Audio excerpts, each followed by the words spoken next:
네, 안녕하세요. 쇼미더 크립토 드디어 엑기스 코너 핫 크립톡이 돌아왔습니다. 저는 블록체인 미디어 조인 D의 고란 기자고요. 블록체인을 알고 싶다면 반드시 읽어야 될 필독서 넥스트머니 저자 이용재입니다. 지난 한 주 잘 지내셨죠? 네.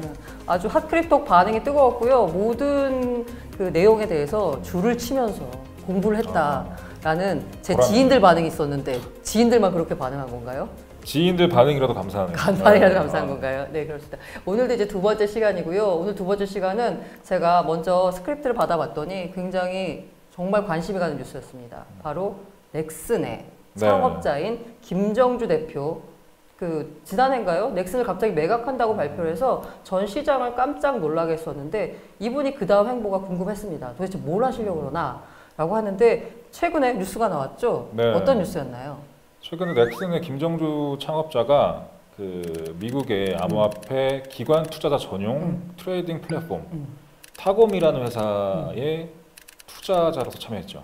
그 타곰이라는 회사가 그러니까 잘 안 들어오는데 비유하자면 좀 어떻게 되어 있어요? 비유하자면 기관 투자자들한테 이제 크립토 투자 어드바이저리도 해주고 실제로 그 돈을 받아서 이제 트레이딩까지 해주는. 그래서 비트 라이센스를 최근에 받았던 회사고요. 네. 금융권 출신 분들이 나와서 차린 기관 투자 전용 암호화폐 플랫폼이라고 보시면 될 것 같아요. 여기에 이제 투자를 한 거죠, 김정주 대표가. 그럼 이 타고미는 개인들은 아니라 기관들만 기관 투자자 전용이에요. 네. 그러면 아무래도 움직이는 돈의 단위 자체가 좀 큰 플랫폼이라고 볼 수 있겠네요. 그런데 이 뉴스를 특별히 들고 온 이유가 따로 있다고. 예, 그래서 지금 김정주 대표가 그 넥슨을 매각하고 나서 그 매각한 금액으로 블록체인 사업을 시작하는 게 아닌가라는 추측이 많았죠. 근데 실제로 코빗 인수했고요. 국내 제일 처음 암호화폐 거래소, 그 다음에 비트 스탬프라는 거래소도 인수를 했었죠. 이제 그런 인수설 때문에 김정주 대표가 게임 산업에서 산업의 무게추를 좀 옮기는 게 아니냐 블록체인 쪽으로 추측을 했었는데 이번에 타고미 투자가 언론에 나오면서 그런 추측이 신빙성이 있다라고 보는 거죠. 그러니까 이쪽으로 관심이 있구나 많이. 타고미 투자권으로 일종의 김정주는 블록체인에 일단 그 관심을 갖고 발을 들였다라는 일종의 도장을 확 그렇죠. 한번 가기로 결정을 했다 정도로 볼 수 있을 것 같아요. 김정주 창업자가 타고미, 그러니까 블록체인 산업에 투자하는 게 과연 이 산업 전체에 무슨 의미가 있는 건가요? 일단 대한민국 인터넷 벤처 1세대 분들이잖아요. 네네. 분들 중에 한 명, 유명한 분 한 명이고 김정주 대표를 포함해서 카카오의 김범수 기장, 그다음에 네이버 이혜진, GIO 이분들의 공통점이 블록체인과 암호화폐 쪽 산업에 진출을 해 있다라는 거죠. 지금 현재? 네. 근데 이들이 왜 이들 모두가 이쪽에 관심을 갖게 됐을까에 대해서 한번 생각해 볼 필요가 있어서 이제 이 뉴스를 들고 나왔습니다. 기업가들이니까 이제 돈을 벌어야 되고 이제 그런 돈 벌 아이템 중에 가장 확실하게 보이는 게 블록체인과 암호화폐다라는 결론 당연히 내렸을 거고요. 이제 언론의 관심도 많이 받을 거고 또 이분들은 기업가 정신도 있고 자본도 있잖아요. 네네. 그러니까 지금 새로운 혁신 기술이 꽃 피우고 시장이 형성되려면 기업가 정신도 있어야 되고 자본도 있어야 되거든요. 전 세계적으로 이걸 둘 다 갖고 있는 사람들, 그다음에 나이대가 현재 왕성하게 비즈니스 활동을 할 수 있는 나이대에 기업가 정신과 자본이 있다. 이들이 보통 인터넷 세대 벤처 창업가들. 혹은 대한민국에서도 대한민국 1세대 벤처 창업가들 그분들이라는 거죠. 그래서 이분들이 이제 미래 먹거리가 이거라는 거를 본인들이 이제 판단을 한 거고 이쪽으로 계속 행보를 보이고 있는 거죠. 근데 이런 것들이 이제 암호화폐나 블록체인 산업 발전에 긍정적인 영향을 줄 거다라고 보는 거죠. 그러면서 갖고 오신 게 그 아름다운 세상을 위하여라는 혹시 영화 아시는지 모르겠는데 그 영화에서 나온 문구예요. 네, Pay it forward라고 해서 이제 누군가 도움을 받으면 그걸 도움을 준 사람한테 되갚는 게 아니라 다른 도움이 필요한 사람한테 베풀라는 거죠. 근데 이게 이제 영화에 나오는 그런 내용이고요. 내를 갚으려고 하지 말고 다른 사람한테 도움을 줘라라는 거네. Pay forward. 그래서 이제 실리콘밸리 같은 경우 Pay it forward 문화가 좀 있다고 하더라고요. 근데 제가 해본 바로는 비단 실리콘밸리에만 있는 건 아닌 것 같고 국내 스타트업 생태계에도 많이 있는 것 같아요. 서로 돕고 이제 뭔가 새로운 아이디어를 만들고 시너지를 내고 그런 것들이 되게 좀 어떻게 보면 좀 멋있잖아요. 약간 부럽죠. 부럽기도 하고 또 되게 잘 되길 바라고 맞아.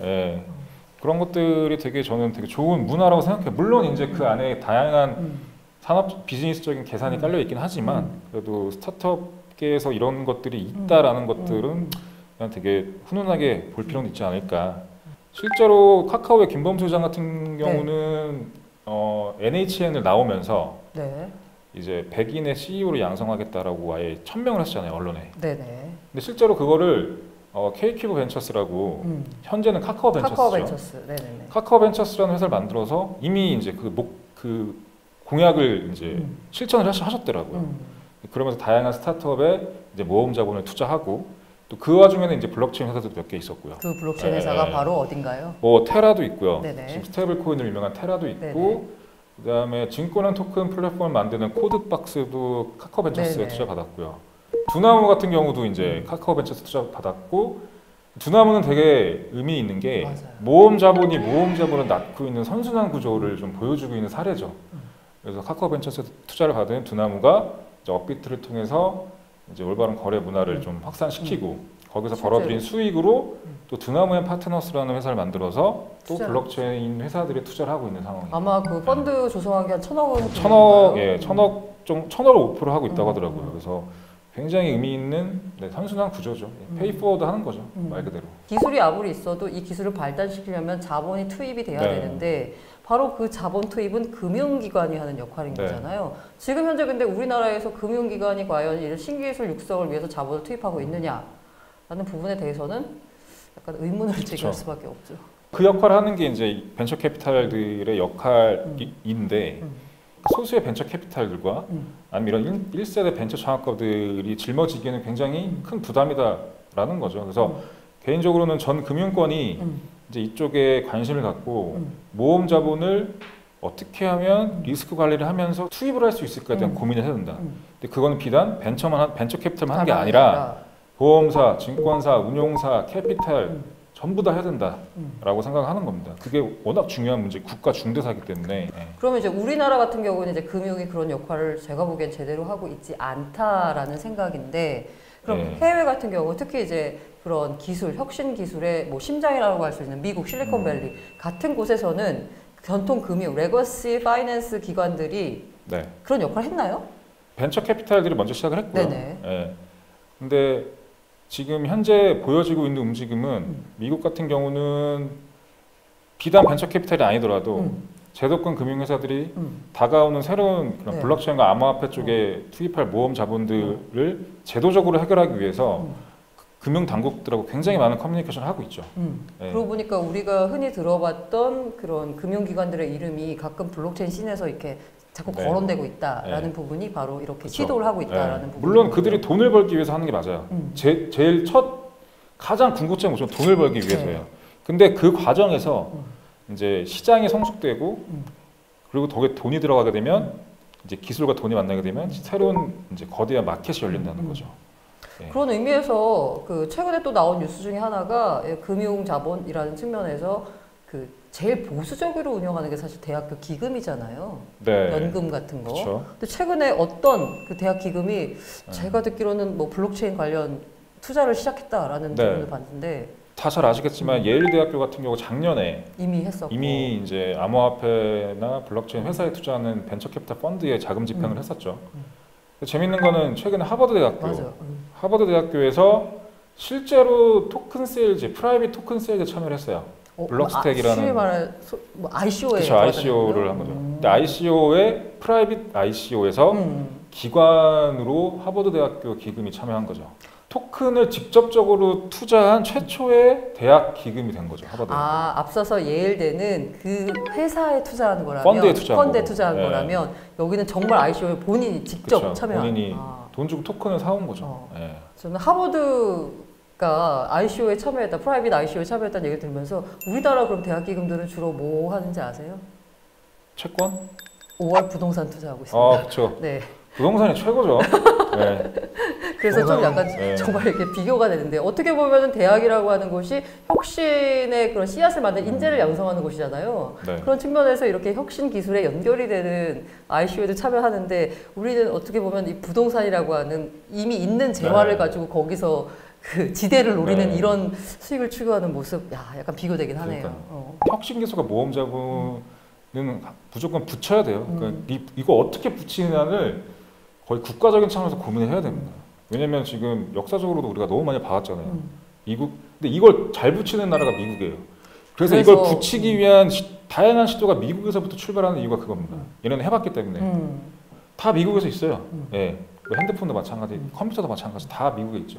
그러니까 미국이 여기에 계속적으로 가장 진지하게 제도화를 고려하고 있는 거죠. 그러니까 다시 원래대로 돌아가자면 인터넷 벤처 1세대가 네. 지금 현재 뭐 페이포워드를 하면서 이제 블록체인 업계에 뛰어들었다는데 사실 우리가 그 잘 아는 이더리움을 만든 네. 비탈릭 부테린 이 사람도 사실 도움을 받은 거잖아요. 그쵸. 누군가에. 네. 피터 틸이라는 잘 아실 거예요. 제로투원의 저자이기도 하고 페이팔의 창업자죠. 이분이 이제 페이팔을 매각하고 이베이에 돈을 많이 벌었는데 이 돈으로 다양한 벤처를 시작했어요. 펀드도 만들고 또 이런 펀드로서도 모험 자본에 많이 투자를 했고요. 그다음에 이제 틸 장학금이라고 아시잖아요. 양성이죠. 틸 장학금. 그게 대학교를 중퇴해야 주는 거 아닌가요? 이건 대학교 졸업하면 못 받습니다. 네. 대학교 중퇴해야 됩니다. 이거 받으면. 네, 피터 틸이 대학교 1학년 때 배운 지식은 2학년 때는 필요가 없다. 이미 세상이 많이 변했기 때문에. 그래서 뭐 더 이상 있을 필요가 없다. 슬로건이 이거예요. 피터 틸 장학금 슬로건이 기다릴 수 없는 기회가 있다. 기회는 항상 기다릴 수 없는 찬스 뭐 이런 그렇죠. 것더라고요. 근데 이런 피터 틸이 뿌린 다양한 모험 자본의 그런 줄기 하나가 이제 이더리움의 비탈릭 부테린한테 그렇죠. 간 거죠. 그래서 이 돈을 바탕으로 이더리움을 만들었고 이제 이로 인해서 우리가 블록체인 플랫폼의 시대에 살게 된 거죠. 네.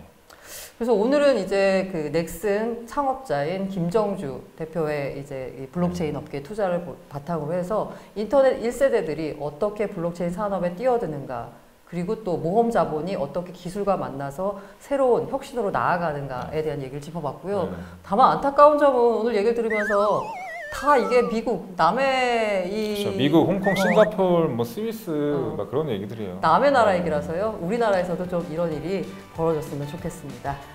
오늘은 이렇게 이제 뭐 그 넥슨 김정주 창업자 소식으로 이제 한번 정리해봤고요. 다음 주에도 또 핫한 소식, 네. 아주 깊이 있는 소식을 들고 만나 뵙도록 하겠습니다. 암호 알고리즘과 해시값에 대해서 살펴볼게요. 위에 표를 보시면 원문이 있어요. 근데 이 차이점은 느낌표가 있느냐 없느냐의 차이밖에 없습니다. 근데 이거를 SHA-256이란 암호 알고리즘으로 해시했을 때 값이 오른쪽에 나오죠. 근데 완전히 다르다는 걸 알 수 있을 거예요. 그래서 이 완전히 다른 이 해시 값을 유추해서 어떤 문장이 느낌표가 있고 없냐를 구별해낼 수가 없습니다. 이걸 바로 암호학에서는 일방향성이라고 말을 하는데요. 이 일방향성을 통해서 개인 키에서 공개 키를 만들어내는 거예요. 근데 개인 키를 갖고 타원, 곡선, 곱셈 함수를 통해서 공개 키를 만들어내고 공개 키를 통해서는 개인 키를 유추할 수가 없어요. 일방향성이라고 말씀드렸죠. 이 일방향성을 좀 더 알기 쉽게 설명해 드릴게요. 소인수분해 생각하시면 돼요. 소수는 뭐냐? 1과 나 자신으로만 나눠지는 수가 소수죠. 그러면 409라는 소수와 541이라는 소수의 곱셈 했을 때 값이 뭐냐라고 물어봤을 때는 누구나 쉽게 계산할 수 있어요. 근데 역으로 22만 1269라는 수가 어떤 두 소수의 곱으로 이루어져 있냐라고 물어봤을 때는 말문이 막히죠. 이게 바로 암호학의 일방향성이다라고 보시면 될 것 같습니다.